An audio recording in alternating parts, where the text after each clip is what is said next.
একটু সুদের ব্যবস্থা করেন। সরি ভাই, ও কোরআনের হাফেজ, মনে হয় 21 না 22 বছরের, 2 চোখ চিরতরে হারাই গেছে, আলো ফিরবে না। তো আমার কাঁধে হাত রেখে বললো কি যে হাদি ভাই আমার সপ্তাহখানেকের জন্য আমার একটা চোখে একটু আলো ফিরিয়ে দেওয়া যায়।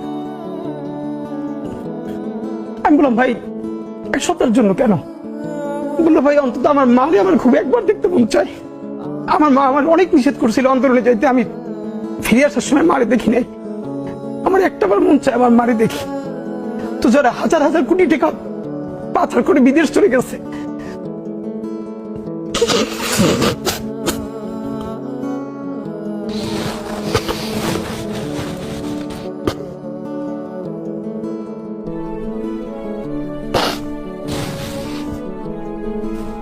একটু সুদের ব্যবস্থা করেন। সরি ভাই। Please take your time.